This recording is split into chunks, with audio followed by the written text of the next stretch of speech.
বাংলাদেশি পণ্যের উপর যুক্তরাষ্ট্রের শুল্ক বৃদ্ধি নিয়ে দুশ্চিন্তার কিছু নেই বললেন উপদেষ্টা। সমস্যা সমাধানে মার্কিন প্রতিনিধিদের সঙ্গে সরাসরি কথা বলবেন ডক্টর ইউনূস।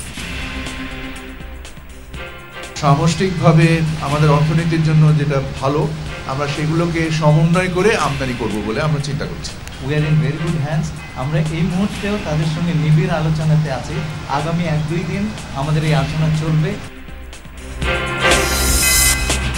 হেফাজতে ইসলামের সাথে বিএনপি লিয়াজো কমিটির বৈঠক, দ্রুত নির্বাচনের রোডম্যাপ ঘোষণার দাবি। আমরা চাই আওয়ামী লীগকে গণহত্যার দায়ে, মানবতা বিরোধী অপরাধের দায়ে বিচারের আওতায় আনা হোক।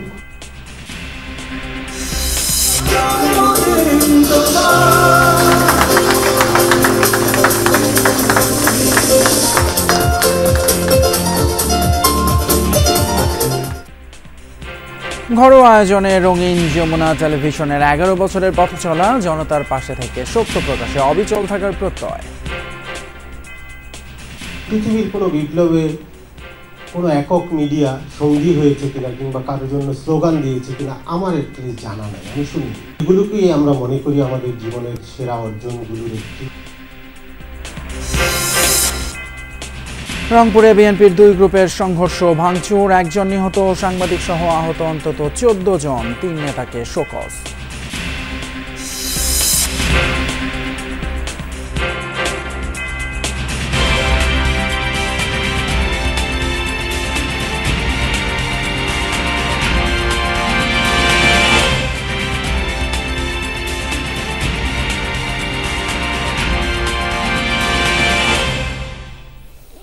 সবাইকে আমন্ত্রণ যমুনা নিউজে, আপনাদের সঙ্গে আছি আমি ফয়সাল তিতুমির। এতক্ষণ শিরোনামগুলো দেখলেন। বাংলাদেশি পণ্যের উপর যুক্তরাষ্ট্রের বাড়ানো ট্যারিফ বা শুল্ক নিয়ে চিন্তার কিছু নেই। প্রধান উপদেষ্টা সরাসরি আমেরিকার প্রশাসনের সাথে বসে সমস্যার সমাধান করবেন। প্রধান উপদেষ্টার বাসভবনে এ নিয়ে এক উচ্চ পর্যায়ের বৈঠক শেষে সিদ্ধান্ত হয় যুক্তরাষ্ট্রের সাথে বাণিজ্য ঘাটতি কমিয়ে উচ্চ শুল্ক সমন্বয় করার। যুক্তরাষ্ট্রের আরোপিত নতুন শুল্ক ইস্যু নিয়ে আলোচনা করতে রাষ্ট্রীয় অতিথি ভবন যমুনায় জরুরি বৈঠকে বসেন প্রধান উপদেষ্টা ডক্টর মোহাম্মদ ইউনূস। অংশ নেন অর্থ উপদেষ্টা, বাণিজ্য উপদেষ্টা, প্রধান উপদেষ্টার 2 বিশেষ দূত, বিশ্বব্যাংকের প্রধান অর্থনীতিবিদ, এনবিআর চেয়ারম্যান, বিডার প্রধান নির্বাহী সহ সিনিয়র কয়েকজন সচিব। বৈঠক শেষে ব্রিফিংয়ে জানানো হয়, মার্কিন যুক্তরাষ্ট্র থেকে এমন কিছু হবে তা আগেই জানত বাংলাদেশ। গত ফেব্রুয়ারি থেকেই যাতে বাংলাদেশ সমস্যায় না পড়ে তা নিয়ে কাজ শুরু হয়েছে। US trade representative, USTR, agriculture department ইত্যাদির সঙ্গে আমরা অ্যাপয়েন্টমেন্ট করে দিয়েছি। তাতে বোঝাই যাচ্ছে শুরু থেকে আমরা এনগেজড আছি। এর জন্য আমি শুরুতে বলেছি আমাদের এখানে ভয় পাওয়ার কিছু নাই, আতঙ্কিত হওয়ার কিছু নাই। We are in very good hands. আমরা এই মুহূর্তেও তাদের সঙ্গে নিবিড় আলোচনাতে আছি। আগামী 1-2 দিন আমাদের এই আলোচনা চলবে।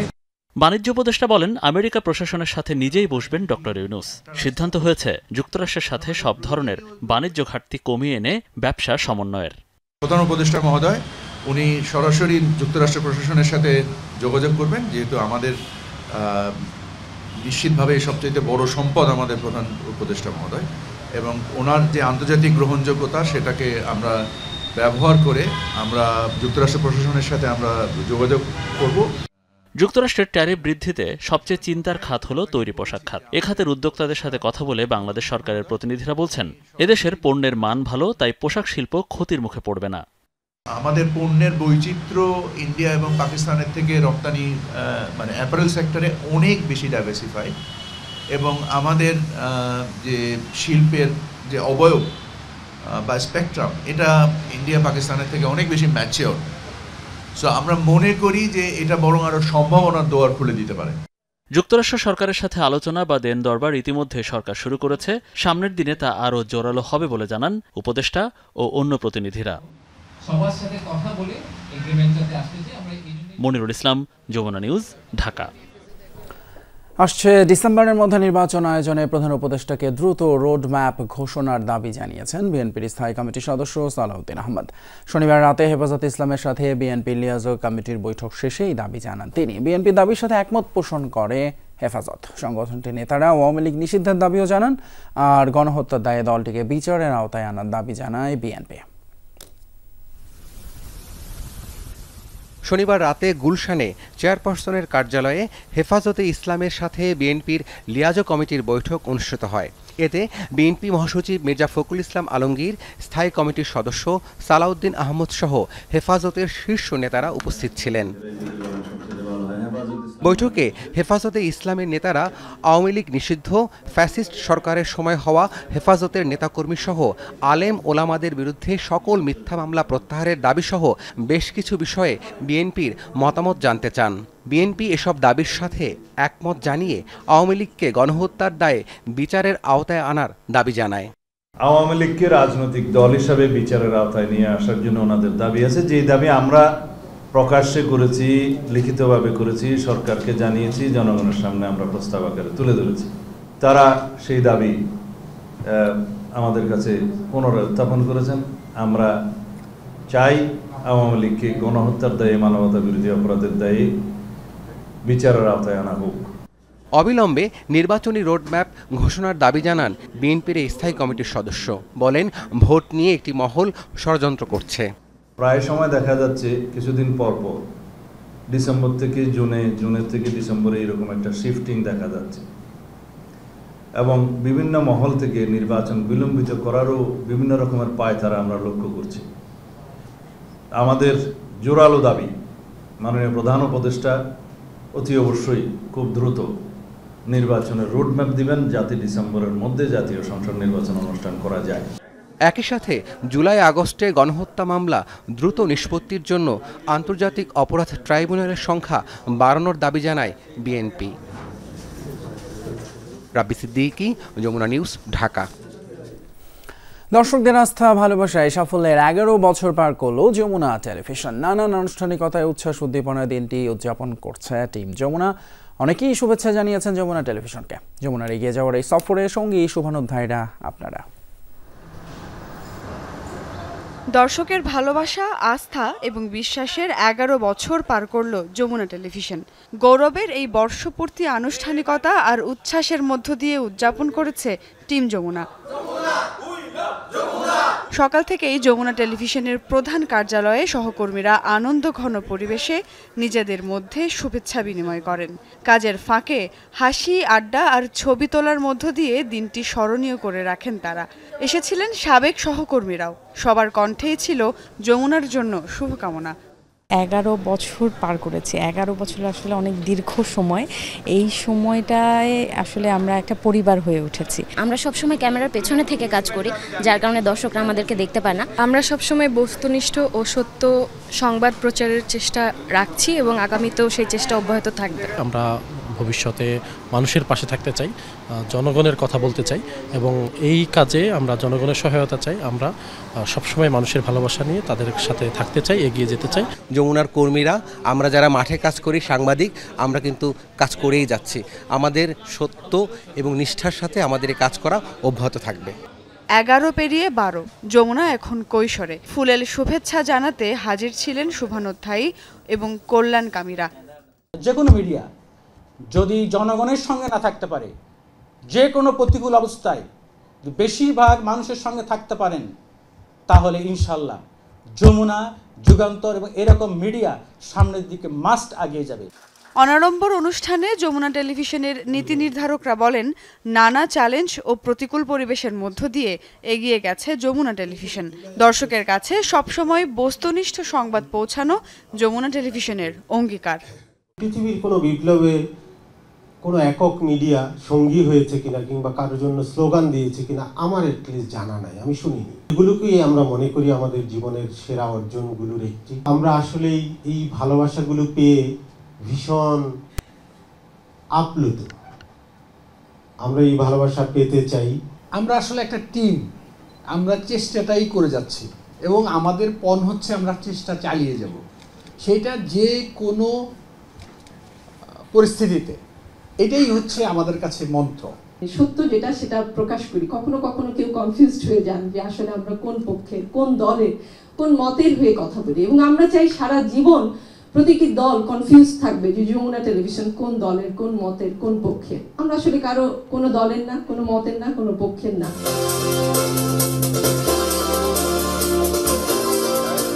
2014 সালের 5 এপ্রিল আনুষ্ঠানিকভাবে যাত্রা শুরু করে যমুনা টেলিভিশন। সামনে থাকে, সামনে রাখে স্লোগানে দেশের সংবাদভিত্তিক শীর্ষ চ্যানেলটি পা রাখল 12তম বর্ষে। সুমাইয়া ঐশী, যমুনা নিউজ, ঢাকা। যেমনটি দেখলেন 11 পেরিয়ে 12 বছরে যমুনা টেলিভিশন, আর এই উপলক্ষে বিভিন্ন জেলায় পালিত হয়েছে প্রতিষ্ঠা বার্ষিকী। বর্তমানের মতো ভবিষ্যতেও গণমানুষের কণ্ঠস্বর হিসেবে সত্যের পথে থাকতে যমুনা টেলিভিশনের প্রতি আহ্বান সব বয়সী মানুষের। সবার ভালোবাসা আর অনুপ্রেরণায় 12 বছরে পা দিল যমুনা টেলিভিশন। সারা দেশে নানা আয়োজনে পালিত হয়েছে যমুনা টেলিভিশনের প্রতিষ্ঠা বার্ষিকী। দুপুর থেকে জমজমাট যমুনা টেলিভিশনের চট্টগ্রাম সেন্টার।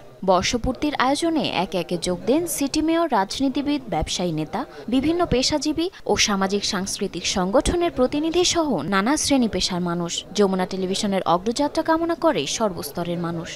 জুলাই অগাস্টের আন্দোলনের সময় আছেই, প্লাস এর আগেও গত 11টি বছর আপনারা যেভাবে এই স্বৈরাচারী সরকারের বিরুদ্ধে সত্য কথা বলেছেন, সেজন্য অবশ্যই আপনারা মানুষের হৃদয়ে স্থান করে নিয়েছেন, জনগণের সামনে তুলে ধরেছেন। এই জন্য 18 কোটি মানুষ, বিশেষ করে আমাদের চট্টগ্রামে আমরা প্রায় 2.5 কোটি মানুষ আছি, জেলা এবং মহানগর মিলে 2.5 কোটি মানুষ। আপনাদের কাছে আমরা কৃতজ্ঞ। ফ্যাসিস্ট সরকারের পক্ষে না থেকে জনগণের পক্ষে ছিল, এই জন্য আমি মনে করি যে যমুনা টিভি একটা বিশেষ পুরস্কারের দাবি রাখে। নাটোরে কেক কেটে ও বর্ণাঢ্য র্যালির মধ্য দিয়ে প্রতিষ্ঠা বার্ষিকীর আয়োজন শুরু হয়। পরে শিশুদের পরিবেশনায় হয় মনোজ্ঞ সাংস্কৃতিক অনুষ্ঠান। অতিথিরা বলেন, গত 11 বছর ধরে দর্শকদের আস্থা ও ভরসার নাম যমুনা টেলিভিশন। সমাজের সবচেয়ে ভিতরের খবরগুলো, মানুষের প্রাণের খবরগুলো যমুনা টেলিভিশন প্রতিদিন দেশের মানুষের সামনে উপস্থাপন করে। যমুনা নিউজকে ভালো লাগার আসলে অনেকগুলো বিষয় আছে। সেখানে সর্বপ্রথমে আসে আমাদের অথেন্টিক নিউজটা প্রোভাইড করা। তো যমুনা নিউজ থেকে আমরা সবসময় অথেন্টিক নিউজটা পাই। সিরাজগঞ্জেও উৎসবমুখর পরিবেশে যমুনা টেলিভিশনের প্রতিষ্ঠা বার্ষিকী উদযাপন হয়েছে। সকালে শহরের মুক্তিস্তূপানে কেক কেটে উৎসব শুরু হয়। দর্শকদের প্রত্যাশা পূরণে শতভাগ সফল হয়েছে চ্যানেলটি, জানান অনুষ্ঠানে আসা অতিথিরা। 2018 সালের যখন নির্বাচন হয়, সেই নির্বাচনে যমুনা টেলিভিশনের অত্যন্ত গুরুত্বপূর্ণ ভূমিকা দেখেছি, এবং জুলাই আগস্টের যে আন্দোলন হয়েছে সেই আন্দোলনেও কিন্তু যমুনা টেলিভিশন অত্যন্ত গুরুত্বপূর্ণ ভূমিকা রেখেছে। আমরা আশা রাখছি যমুনা টেলিভিশন যেভাবে তাদের ধারাবাহিকতা বজায় রেখেছিল ইতিপূর্বে, আগামীতেও তাদের ধারাবাহিকতা বজায় থাকবে। ফরিদপুরের বোয়ালমারীতেও ছিল নানা আয়োজন। বর্তমানের মতো ভবিষ্যতেও গণমানুষের কণ্ঠস্বর হিসেবে সত্যের পথে থাকতে যমুনা টেলিভিশনের প্রতি আহ্বান জানান সব বয়সী মানুষ। কেক কাটার মধ্য দিয়ে কুষ্টিয়া, সিলেট সহ অন্যান্য জেলাতেও উদযাপিত হয়েছে প্রতিষ্ঠা বার্ষিকী। আনন্দ অনুষ্ঠানে অংশ নেন বিভাগীয় ও জেলা পর্যায়ের যমুনার সংবাদকর্মীরা।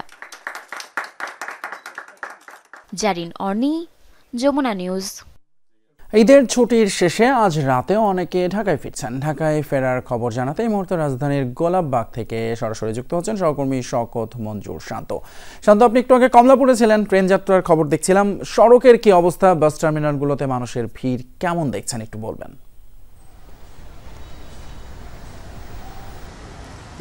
আমি যে অংশটিতে আছি সেটি সায়দাবাদের ঠিক পরপর, অর্থাৎ সায়দাবাদের যে ফ্লাইওভার, সেই ফ্লাইওভারটি শেষ হওয়ার পরে এখানে একটি স্টপেজ রয়েছে এবং বেশ কিছু সিএনজি এখানে স্বাভাবিকভাবে দাঁড়িয়ে থাকে, এবং এখানে কিন্তু যাত্রীদের বড় একটি অংশ এখানেই নামেন। এবং আমরা দেখতে পাচ্ছি যে কিছুক্ষণ আগেও কিন্তু যেই দূরপাল্লার যে বাসগুলো ছিল সেই বাসগুলোর যে চিত্র আমরা দেখেছি, সেই চিত্র আমরা সড়কে দেখেছি যে ভালোই জ্যামের সৃষ্টি হয়েছিল। এবং এখানে যাত্রী সাধারণ যারা আছেন তারা কিন্তু বাস থেকে নেমে আমরা দেখতে পাচ্ছি যে সিএনজি চালক যারা রয়েছেন তাদের সাথে দর কষাকষি চলছে।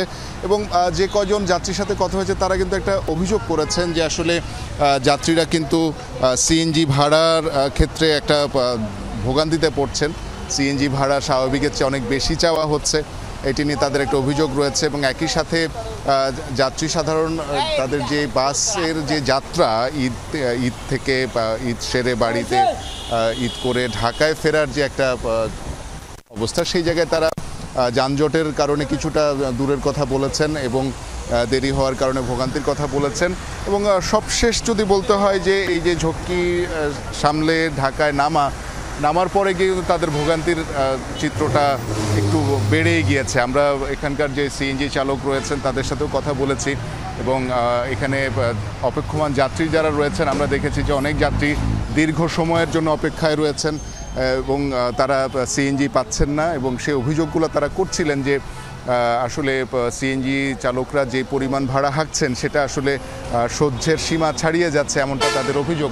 এছাড়া এখানে দেখছি যে আসলে ট্রাফিক ব্যবস্থাপনা স্বাভাবিক রাখার জন্য বেশ কয়েকজন সদস্য কিন্তু কাজ করছেন যাতে এখানে বাসগুলো দীর্ঘ সময় ধরে অপেক্ষায় না থাকে অথবা যানজটের সৃষ্টি না হয়, অর্থাৎ ভোগান্তি যাতে যতটুকু কমানো যায়। কিন্তু এখানকার সাধারণ যে যাত্রী রয়েছেন তাদের সাথে কথা হচ্ছিল, তারা আমাকে যতটুকু অভিযোগের কথা জানাচ্ছিলেন যে তাদের ঈদযাত্রা স্বাভাবিক ছিল এবং ঢাকায় ফেরার যাত্রাও অনেকটা স্বাভাবিক ছিল। ঢাকার প্রবেশমুখে কিছুটা জ্যামের সৃষ্টি হয়েছে, এই কারণে তাদের একটু ভোগান্তি হলেও সবশেষ ঘরে ফেরার আগ মুহূর্তে যেই ভোগান্তি, সেই ভোগান্তি থেকে তারা আসলে নিস্তার চাচ্ছেন। তিতুমির, অসংখ্য ধন্যবাদ শওকত মঞ্জুর শান্ত। ঈদের ছুটি শেষে মানুষের ঢাকায় ফেরার খবর জানাচ্ছিলেন গোলাপবাগ থেকে। রংপুরে বিএনপির দুই পক্ষের সংঘর্ষে একজন নিহত হয়েছেন। দুপুরে বদরগঞ্জ পৌরসভার শহীদ মিনার এলাকায় এই ঘটনা ঘটে। দোকানের ভাঙচুরের মাধ্যমে এই ঝামেলা সূত্রপাত। পুলিশ জানায় ইশতিয়াক আহমেদের কাছ থেকে 2028 সাল পর্যন্ত একটি দোকান ভাড়া নেয় জাহিদুল ইসলাম। 5 আগস্টের পর থেকেই সেই দোকানটি ছেড়ে দিতে চাপ দেয় ইশতিয়াক। এক পর্যায়ে গত 2 এপ্রিল লোকজন দিয়ে দোকানে ভাঙচুরও চালান তিনি। আর এই ঘটনার প্রতিবাদে মানববন্ধনের আয়োজন করে ব্যবসায়ী সমিতি। সেখানে বিএনপির সাবেক সংসদ সদস্য মোহাম্মদ আলী সরকারের লোকজন হামলা করে বলে অভিযোগ। এ সময় পাল্টা হামলা করে উপজেলা বিএনপির সাবেক যুগ্ম আহ্বায়ক শহীদুল ইসলাম মানিক এবং বর্তমান সিনিয়র যুগ্ম আহ্বায়ক হুমায়ুন কবির মানিকের লোকজন। ঘণ্টাব্যাপী চলা সংঘর্ষ নিয়ন্ত্রণে নিয়ে আসে সেনাবাহিনী এবং পুলিশ। এই ঘটনায় সাংবাদিক সহ আহত হয়েছে অন্তত 14 জন। চিকিৎসাধীন অবস্থায় লাভলু মিয়া নামক আরও একজন মারা যান এবং আশঙ্কাজনক অবস্থান রয়েছেন শফিকুল ইসলাম। হামলার ঘটনায় 3 নেতাকে শোকজ করেছে জেলা বিএনপি। বরগুনার বেতাগী উপজেলা এবং পৌর বিএনপির বর্তমান কমিটি বিলুপ্তির দাবিতে প্রতিবাদ সভা করেছে একাংশের নেতাকর্মীরা। শনিবার বিকেলে উপজেলা অডিটোরিয়ামে প্রতিবাদ সভার আয়োজন করে বিএনপির নেতাকর্মীরা। বক্তারা অভিযোগ করে বলেন, অর্থের বিনিময়ে কমিটি গঠন সহ নানান অনিয়ম এবং স্বেচ্ছাচারিতার মাধ্যমে দলকে দুর্বল করার চেষ্টা চলছে। এ সময় কমিটি বাতিল করে নতুন কমিটি গঠনের দাবি জানান তারা। সভায় উপজেলা বিএনপির সাবেক সভাপতি শাহজাহান কবির, সাধারণ সম্পাদক জলিলুর রহমান নান্না খান সহ অনেকেই বক্তব্য দেন। পরে একটি আনন্দ মিছিল বের হয় আর এতে অংশ নেন উপজেলা বিএনপির একাংশের নেতাকর্মীরা। আওয়ামী লীগের দোসরদের দিয়ে যাদের দিয়ে কমিটি করা হয়েছে তাদেরকে বাদ দেওয়া এবং একটা গণতান্ত্রিক বলা, বিএনপি বলা সুন্দর সুসংগঠিত কমিটি আমরা দেখতে চাই। সিনেমা দৃশ্যকে যেন হার মানালো শরীয়তপুরের সংঘাত। আওয়ামী লীগের দুই পক্ষের সংঘর্ষে শতাধিক হাতবোমা বিস্ফোরণের ঘটনা ঘটেছে। এতে আহত হয়েছেন অন্তত 16 জন। পুলিশ বলছে আধিপত্য বিস্তার নিয়ে সংঘাতে জড়ায় দুই পক্ষ। এলাকায় জোরদার আছে নিরাপত্তা ব্যবস্থা। বালতিতে বালতিতে হাতবোমা প্রতিপক্ষকে লক্ষ্য করে ছোড়া হচ্ছে একের পর এক। প্রচণ্ড শব্দে ঘটছে বিস্ফোরণ। সিনেমার কোনো অ্যাকশনের দৃশ্য নয় এটি। শরীয়তপুরের জাজিরায় আওয়ামী লীগের দুপক্ষ এভাবেই জড়িয়েছে তুমুল সংঘর্ষে। বিলাসপুর ইউপি চেয়ারম্যান ও উপজেলা আওয়ামী লীগের সদস্য কুদ্দুস ব্যাপারীর সাথে আধিপত্যে লড়াই চলছিল স্বেচ্ছাসেবক লীগ নেতা জলিল মাতবরের। শুক্রবার পাল্টাপাল্টি হামলা ভাঙচুরের অভিযোগ ওঠে। এরই জেরে শনিবার সকালে ঘটনার সূত্রপাত। জলিল মাতবরের লোকেরা কুদ্দুস ব্যাপারীর লোকে মারছে। আগে নাম হয়েছে হ্যাগো এই যে রফিক দেওয়ান, হ্যাগো 2 জনটা মারছে। তারপর যারা মারছিল তাদের বাপের আবার এই কুদ্দুস ব্যাপারীর লোকেরা ধরছে, বুঝছেন। আসতে দেয় না, কোনো লোকজন দাওয়াত খাইতে দেয় না, আমাদের লোকজন অনুষ্ঠানে অ্যাটেন্ড করতে দেয় না, ওখানেই বম ঠম মারা শুরু করে দিছে। প্রত্যক্ষদর্শীরা জানান, প্রথমে আহসানুল্লাহ মুন্সিকান্দি এলাকায় সংঘর্ষ হয়। এরপর বিলাসপুর এলাকায় মাঠে জড়ো হয়ে আবারও সংঘাতে জড়ায় দুপক্ষ। সেখানেই ঘটে শতাধিক হাতবোমার বিস্ফোরণ। এক পক্ষ অন্য পক্ষকে আর কি পাল্টা দাওয়া করে একবারে পাতালেকান্দি নদীর পার পদ্মা নদীর কাছে নিয়ে গেছে আর কি। সকালে গিয়েছি আমি চলে ধান খেতে যাই, অনেক গিয়েছি, বম ফুটছে এক দর্শন। সংঘর্ষের পর এলাকায় ছড়িয়ে পড়ে উত্তেজনা। ঘটনাস্থলে যায় আইন শৃঙ্খলা বাহিনী। নিয়ন্ত্রণে আসে পরিস্থিতি। গ্রাম অঞ্চলের দিকে ঈদের সময় মানুষের সমাগমটা বেশি হয়, তো এখানেও ঢাকা থেকে হয়তো অনেকে ঈদ করতে আসছেন, জমজমাট একটা পরিবেশে সবাই এসছেন, হয়তো তর্ক বিতর্ক কোনো একটা আধিপত্যর তাদের স্থানীয় বিরোধকে কেন্দ্র করে এটা সূত্রপাত হয়েছে, আমরা এটা মনে করছি আর কি। সংঘর্ষের পর থেকে পলাতক দুপক্ষের লোকজন, জোরদার আছে নিরাপত্তা ব্যবস্থা। ওবায়দুর রহমান, যমুনা নিউজ। টানা কয়েক দিনের গরম শেষে হঠাৎ করে রাজধানীতে দেখা মিলল এক পশলা স্বস্তির বৃষ্টির। সন্ধ্যা নাগাদ রাজধানীর কিছু কিছু জায়গায় বৃষ্টি হয়। হঠাৎ করেই বৃষ্টির কারণে কিছুটা বিপাকে পড়েন নগরবাসী।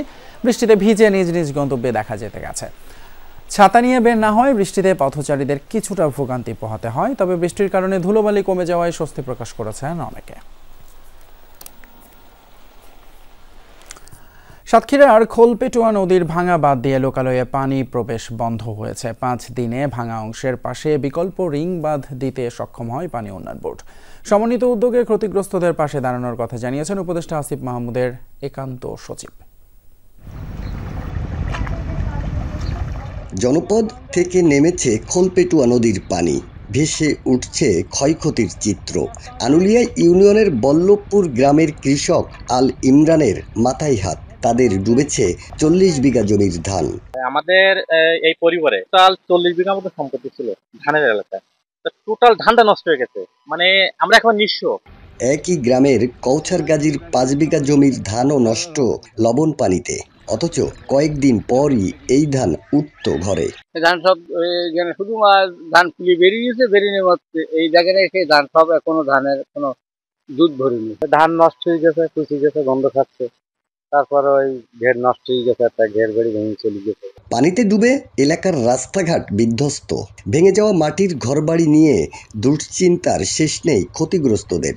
রাস্তাঘাটে কোনো নেই, সরতে চলে গেছে পানিতে, আর আমরা ছেলেমেয়েরা চলতে ফিরতে পারতেছি না, আমাদের সব দিকে অসুবিধা হয়ে গেছে। এদিকে বেড়িবাঁধে থাকা ঘের ব্যবসায়ীদের অবৈধ লবণ পানি উত্তোলন পাইপ অপসারণ শুরু করেছে সেনাবাহিনী। অভিযান চলমান থাকবে বলছেন ম্যাজিস্ট্রেট।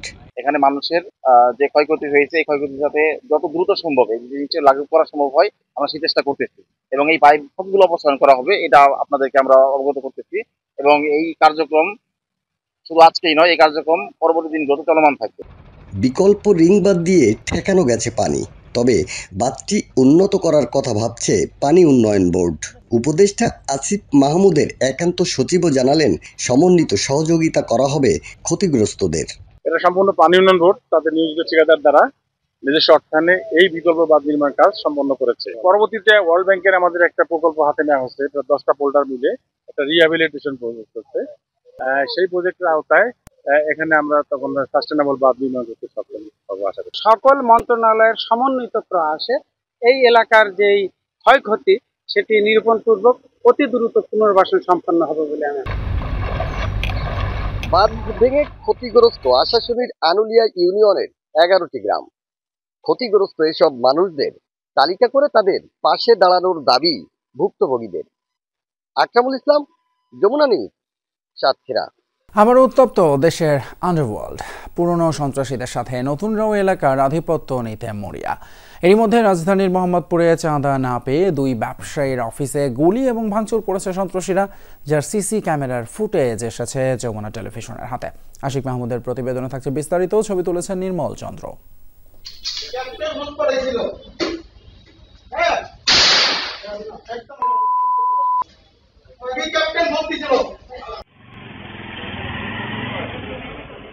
চব্বিশ মার্চ সন্ধ্যা 7:21। মোহাম্মদপুরের টাউন হল এলাকায় এক মোটরসাইকেলে আসে 3 জন। এদের মধ্যে মুখোশ পরা 2 জন প্রবেশ করে বাড়ির ভেতরে। নিচতলায় ব্যবসায়ীর অফিসে ঢুকে ক্যাপ্টেনের নামে 1 কোটি টাকা দাবি করে। পরে 2 রাউন্ড গুলি করে চলে যায় সন্ত্রাসীরা। এ সময় অন্যজন মোবাইল দিয়ে তা ভিডিও করে।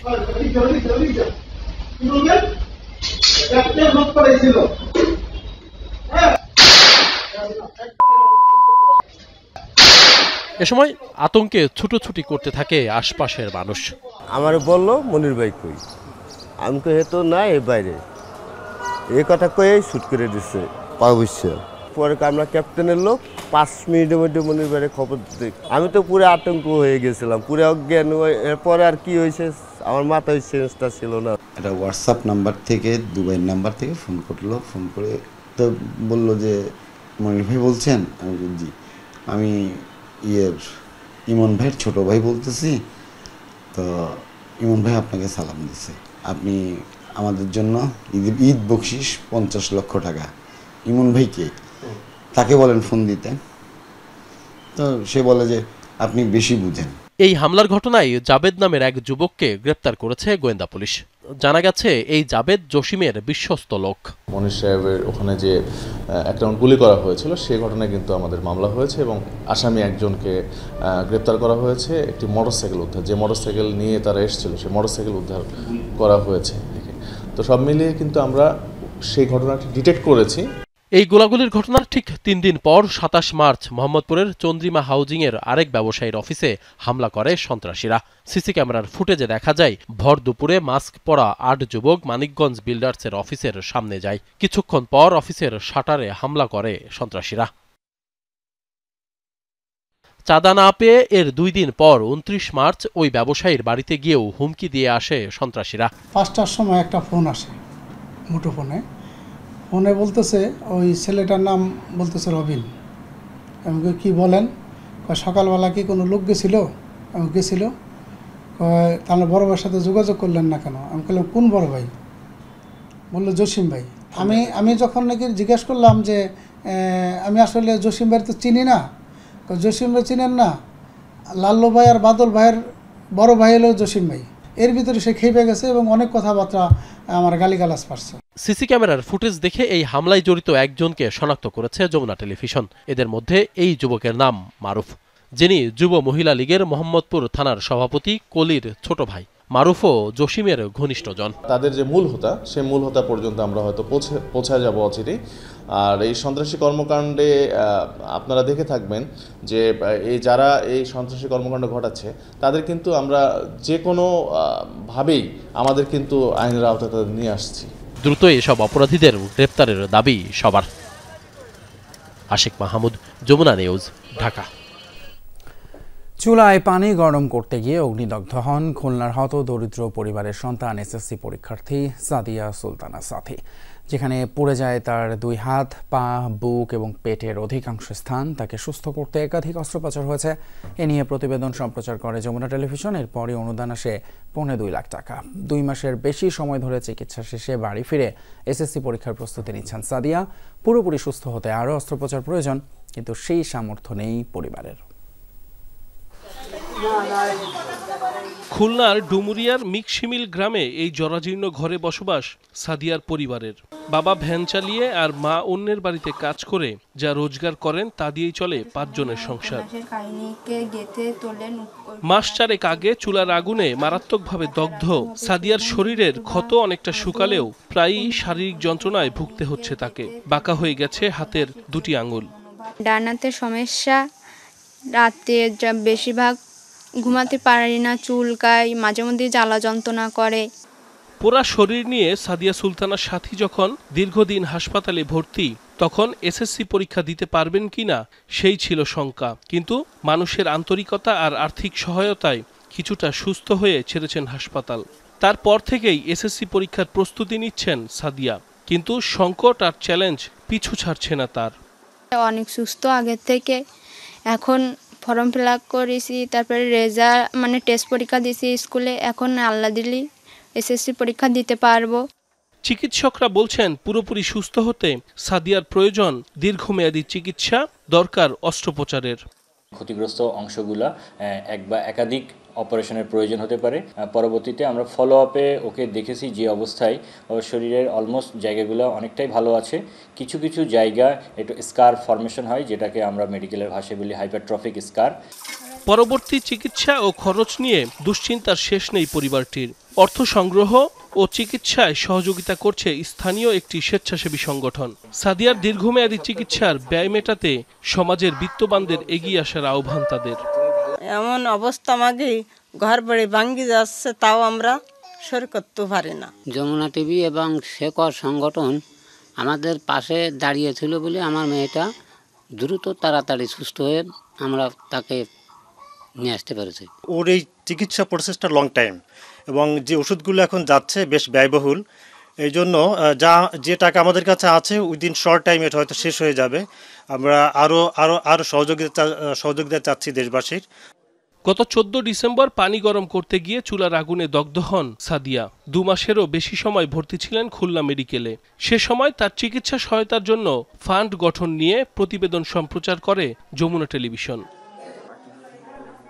সাইফ আহমেদ, যমুনা নিউজ। একটি গণমাধ্যম ঘিরে মানুষের রাজপথে আনন্দ উদযাপন, স্লোগানে স্লোগানে উচ্ছ্বাসের প্রকাশ কেবল একটি চ্যানেলকে ঘিরে।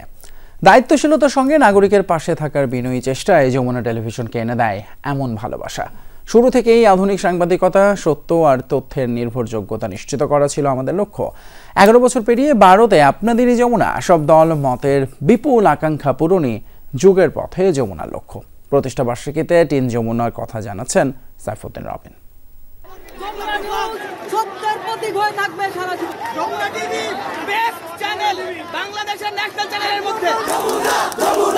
জনতার কি দারুণ আস্থা ও বিশ্বাস বেসরকারি একটি চ্যানেলের উপর। একমাত্র যমুনা টিভি ছাড়া কোন রকম কোন চ্যানেল ছাড়া নেই, একমাত্র এই চ্যানেলটা ছাড়া। গুলি খাইছে। রাজপথের উত্তপ্ত সংগ্রামমুখর বিদ্রোহ দিন শেষে স্লোগানে স্লোগানে ভালোবাসার বহিঃপ্রকাশ।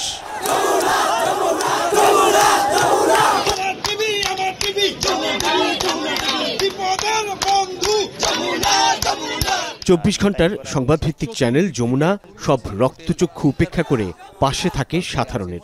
দুর্যোগের সংজ্ঞায় মানুষের বিপন্নতার চেয়ে আর কি বড় হতে পারে? যুদ্ধক্ষেত্র বনে যাওয়া দেশে নিপীড়িতের কথা বলে টিম যমুনা। পানি লাগবে? পানি আছে, হ্যাঁ, এরকম একটা বোতল আছে। মুগ্ধ আমাদের জন্য অনেকগুলো পানির বোতল রেখে গিয়েছে। জুলাই আগস্টে ছাত্র নাগরিক অভ্যুত্থানের পরতে পরতে যমুনার প্রতি মানুষের নির্ভরতা কতটা প্রবল ছিল তাদের বয়ানেই তা স্পষ্ট। আপনাদের চ্যালেঞ্জকে আমরা সমর্থন করি সবচেয়ে। I like you, I like this. ধন্যবাদ ভাই, ধন্যবাদ আপনাদেরকে অনেক থ্যাংক ইউ।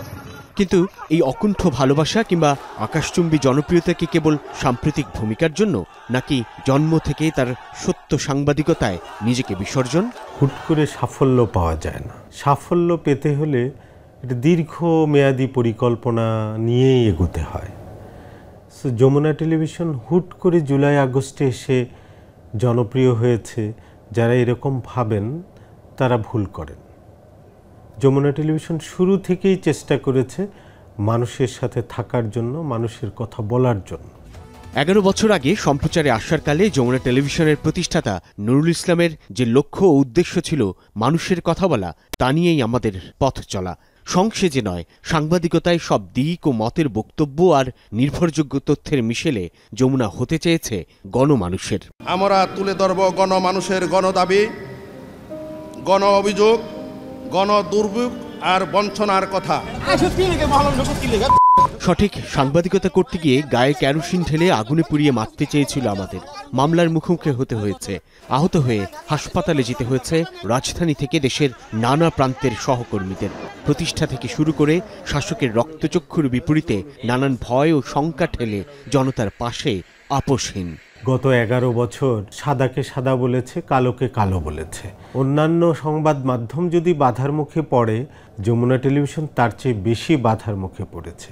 যমুনা টেলিভিশনের কোনো রাজনৈতিক পরিচয় কখনোই ছিল না, যেখানে যমুনা টেলিভিশনকে এটা ফেস করতে হয়েছে অন্যদের চেয়ে আরও অনেক বেশি। টিম যমুনার আন্তরিকতা আর বস্তুনিষ্ঠ সাংবাদিকতার স্বীকৃতিও মিলেছে নানাভাবে। ইউটিউব, ফেসবুকের ডিজিটাল দুনিয়ায় দেশের সর্বোচ্চ সাবস্ক্রাইব যেন তারই প্রমাণ। মিথ্যে, প্রোপাগান্ডা, ভুল তথ্যের ভিড়ে সতর্ক আর দায়িত্বশীল যমুনা টেলিভিশন। যমুনা টেলিভিশন মানুষের মনে যে জায়গা করে নিয়েছে, ভবিষ্যতে আশা করি সেই ধারাবাহিকতা অব্যাহত থাকবে। যেন নিউজগুলো সব সত্যের সন্ধানে আসে। সত্যের প্রতিকূলেও অনেক সময় যমুনা টিভি অবস্থান নেয়। স্বচ্ছ, ন্যায়পরায়ণ যে সরকারি আসুক, যেই রাজনৈতিক দলই আসুক, সত্য যে নিউজটা এটা আমরা সামনে পাই, এটা আস্থা আছে। সোশ্যাল মিডিয়ায় তো প্রচুর ফেক নিউজ থাকে, ডিসইনফরমেশন, মিসইনফরমেশন, সেইগুলোকে যেন ভ্যালিডেট করা যায়। চারদিকে যমুনার এত জয়ধ্বনি আমাদের স্বস্তি দেয় না। ফুরফুরে হাওয়ায় উঠতে পারে না টিম যমুনা, দায়বদ্ধতা যেন বেড়ে যায় আরও।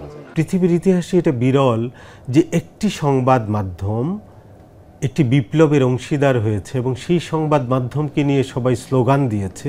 মানুষের এক্সপেকটেশনকে তো আমরা ইগনোর করতে পারি না, অসম্মান করতে পারি না। ফলে এত মানুষ, এত দর্শকের চাহিদার প্রতি সম্মান রেখে আমাদেরকে চূড়ায় অবস্থান করতে হবে এবং সেটা নিশ্চয়ই অনেক বড় চাপ।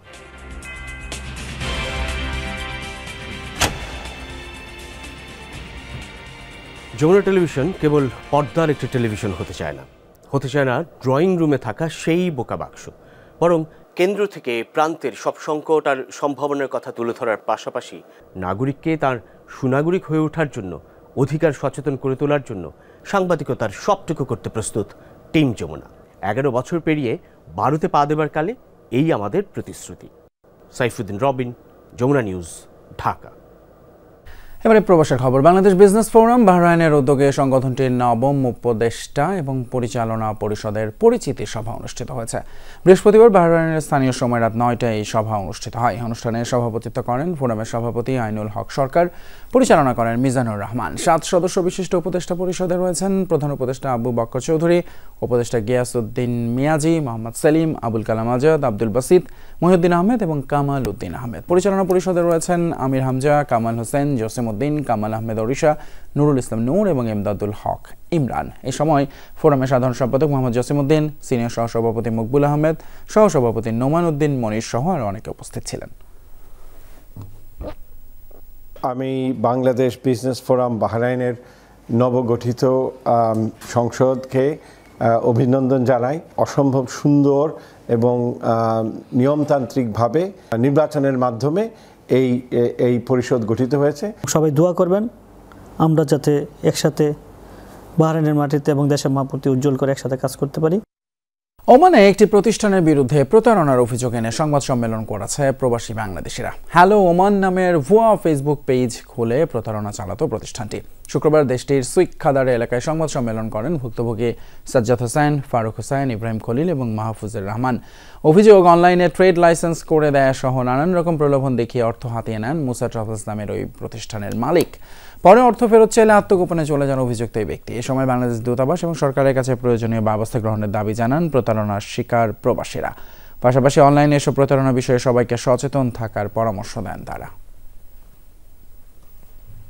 আমরা এখানে ব্যবসা করতে চাইছিলাম, লাইসেন্স করে দিবে বলে আমাদের লাইসেন্স করে দেয় নাই এবং কি আমাদের প্রায় 1300 রিয়াল খেয়ে ফেলছে। এখন আমরা ফোন দিচ্ছি, আমাদের ফোন ধরছে না। তো সেক্ষেত্রে আমরা ওমান প্রবাসী যারা আছে এবং কি বাংলাদেশ সরকারের কাছে ন্যায় বিচার চাই, সবাই যেন আমাদের পাশে এসে দাঁড়ায়। আমরা এখন প্রায় নিঃস্ব হয়ে গেছি, আমাদের অনেক টাকা খেয়ে ফেলছে। ওমানের রিয়াল হাজার হাজার রিয়াল অনেক লোক থেকে নিয়ে পালিয়ে গেছে, ট্রাভেলস বন্ধ করে। এখন সে নিখোঁজ, পলাতক। সে আমাদের টাকাও রিটার্ন দিচ্ছে না, কিছু বললে হুমকি ধামকি দেয়, মামলা করবে। গাজায় বর্বর আগ্রাসন চালিয়ে যাচ্ছে ইসরায়েলি বাহিনী। শুক্রবার বিমান হামলায় মৃত্যু হয়েছে আরও 38 জন ফিলিস্তিনির। উত্তর থেকে দক্ষিণ ইসরায়েলের বোমা বর্ষণ থেকে রেহাই পায়নি কোনো এলাকা। টার্গেট করা হয় আশ্রয় শিবিরগুলোতেও। গাজা সিটির একটি স্কুলে বোমার আঘাতে প্রাণ যায় অনেকের। আহতদের ভিড়ে হাসপাতালগুলোয় নেই তিল ধারণের ঠাঁই। রাফা, খান ইউনিসে হামলায় হয়েছে হতাহতের ঘটনা। জাতিসংঘের বিশ্ব খাদ্য কর্মসূচি WFP জানিয়েছে ইসরায়েলি বাহিনী ত্রাণ প্রবেশ করতে না দেয়ায় উপত্যকায় তাদের কার্যক্রম প্রায় বন্ধ। গাজায় 1.5 বছরের আগ্রাসনে প্রাণ ছাড়িয়েছে 50,600, আহত 1.25 লাখেরও বেশি। ইউক্রেনে ব্যাপক বিমান হামলা চালিয়েছে রাশিয়া। প্রাণ গেছে 9 শিশুসহ কমপক্ষে 18 জনের, আহত হয়েছে 1/2 প্রেসিডেন্ট ভলোদিমির জেলেনস্কি শহর ক্রিভিরিতে চালানো হয় রক্তক্ষয়ী অভিযান। কিয়েভের দাবি, শুক্রবার সন্ধ্যায় আবাসিক এলাকা লক্ষ্য করে ছোড়া হয়েছে ইস্কান্দার M ব্যালিস্টিক মিসাইল, যার মধ্যে ছিল ক্লাস্টার ওয়ারহেড। অন্তত 4টি স্থানে হামলা হয়েছে। ক্ষতিগ্রস্ত হয়েছে কমপক্ষে 5টি ভবন। বিধ্বস্ত 10তলা ভবনের একটি অংশ। হাসপাতালে চিকিৎসাধীন আহতদের মধ্যে রয়েছে 3 মাসের এক শিশু। ও মস্কোর দাবি, সামরিক অবস্থান লক্ষ্য করেই চালানো হয়েছে এই অভিযান। জানায় ইউক্রেনের ইউনিট কমান্ডারদের সাথে পশ্চিমা প্রশিক্ষকদের একটি গোপন বৈঠক চলছিল। বিতর্কিত ওয়াকফ বিলের প্রতিবাদে বিক্ষোভে উত্তাল ভারত। বিরোধী রাজনৈতিক দলগুলোর নেতৃত্বে পশ্চিমবঙ্গ, গুজরাট, অন্ধ্রপ্রদেশ সহ বিভিন্ন রাজ্যে বিক্ষোভ এবং প্রতিবাদ হয়েছে। বিজেপি সরকারের এমন পদক্ষেপের বিরুদ্ধে আরও বড় কর্মসূচির ঘোষণা দিয়েছেন মুসলিম নেতারা। ভারতের বিরোধী দলের নেতারা বলছেন, কেন্দ্রীয় সরকারের এই ধরনের সিদ্ধান্তে ধর্মীয় বিভাজন এবং সংঘাত বাড়বে। বিক্ষোভে উত্তাল কলকাতা। লোকসভা এবং রাজ্যসভায় বিতর্কিত ওয়াকফ বিল পাশের প্রতিবাদে এভাবেই পথে নেমে আসেন পশ্চিমবঙ্গের মুসলমানরা। এতে যোগ দেয় কংগ্রেস, তৃণমূল কংগ্রেসের মতো রাজনৈতিক দলগুলোর নেতাকর্মী সহ সর্বস্তরের মানুষ। এ সময় অবরোধ করা হয় সড়ক, পোড়ানো হয় কুশপুত্তলিকা। আন্দোলনকারীরা বলছেন, মুসলিমদের উন্নয়নের কথা বলে ওয়াকফ বিলের সংশোধনী এনেছে বিজেপি সরকার, কিন্তু এতে কোথাও মুসলমানদের জন্য আবাসন, শিক্ষা কিংবা পেনশনের কোনো কথা নেই। মুসলিমদের সম্পদ দখল করতেই ওয়াকফ আইনে পরিবর্তন আনতে চাইছে মোদী সরকার। যেভাবে কৃষকেরা নিজেদের অধিকার আদায় করেছেন, আমাদেরকেও সেভাবে নিজেদের অধিকার আদায় করতে হবে। আমরা এই আইন কোনোভাবেই মানব না। বিক্ষোভ হয়েছে পাঞ্জাব, অন্ধ্রপ্রদেশ, গুজরাট সহ ভারতের অন্যান্য রাজ্যগুলোতেও।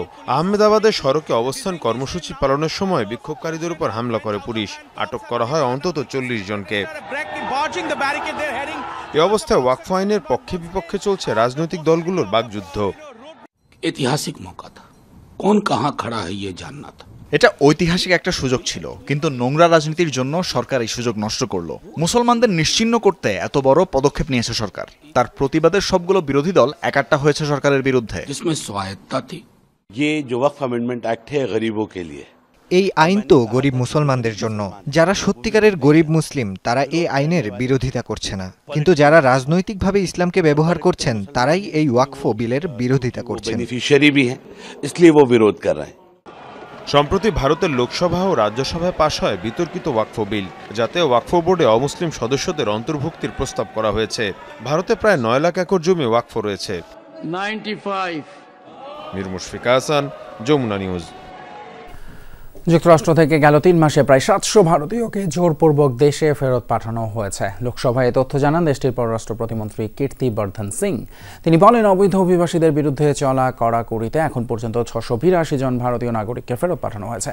মার্কিন প্রেসিডেন্ট হিসেবে ডোনাল্ড ট্রাম্প দায়িত্ব নেয়ার পর থেকেই চলছে অবৈধ অভিবাসীদের বিরুদ্ধে অভিযান। হাজার হাজার অবৈধ অভিবাসীকে আটকের পর পাঠানো হচ্ছে নিজ নিজ দেশে। ফেরত পাঠানো ভারতীয়দের মধ্যে বেশিরভাগই অভিবাসন প্রত্যাশী, যারা যুক্তরাষ্ট্রে অবৈধভাবে প্রবেশের চেষ্টা চালায়।